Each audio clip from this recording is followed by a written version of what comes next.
Sergio Perez has accused Aston Martin of building a Red Bull car after the Bahrain Grand Prix. So, what's making the Aston Martin so fast? In the past 5 seasons, Racing Point and Aston Martin's modern existence, the team finished 7th in the Constructors' Championship in 4 of them. The one year it didn't was the truncated 2020 season with the BWP Racing Point team finishing 4th in the final season before Sergio Perez departed for Red Bull. In Sunday's Bahrain Grand Prix opener, Red Bull took the top 2 spots on the podium, with Perez finishing behind 2 times defending champion Max Verstappen. It was Aston Martin's debutant Fernando Alonso who impressed though in an impressive third. However, with Lance Stroll finished encouragingly strong 6th given his injuries. It marked the constructors' first podium since Perez himself when he was back at the team at Force India, so it was rather eye-opening when Checo cheekily alluded to a certain design choice showcased by Aston Martin in a post-race press conference.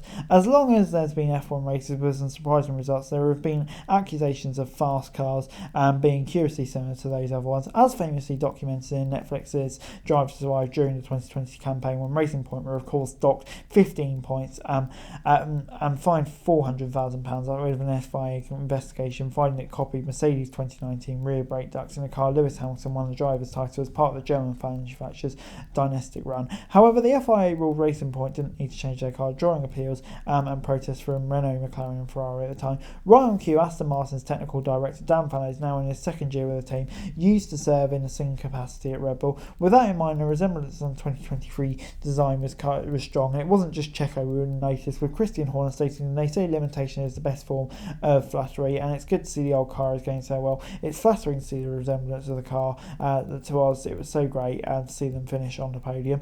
Helmut Marko said, as you compare the cars, you can see that the Aston Martin is mostly similar to Red Bull. That certainly has its reason. It wasn't just Dan Fallows who went to Aston Martin, but also a few other people, and obviously they have a good memory. It said, it is just to me, or does it sound like Horner and Marko isn't exactly overjoyed about how Fallows and co managed to put the pieces together last season? There's always a history of Racing Point and Aston Martin teams perhaps taking certain liberties and incorporating elements from previous championship cars into the next product. But assertions from Perez, Horner and Marko that Aston Martin have a Red Bull car are ultimately complicated by the team's different power units. Aston Martin runs on a Mercedes engine while Red Bull uses Red Bull, Honda, whatever you want to call it.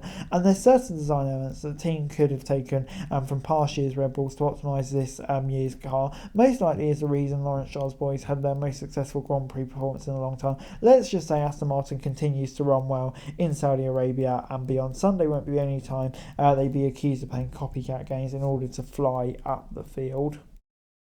But anyway, guys, that's it really. Thanks very much for watching. To like, subscribe, and thoughts, comments down below. Follow me for daily F1 news and subscribe to my channel. It's going to be greatly appreciated. Thanks very much for watching. Peace.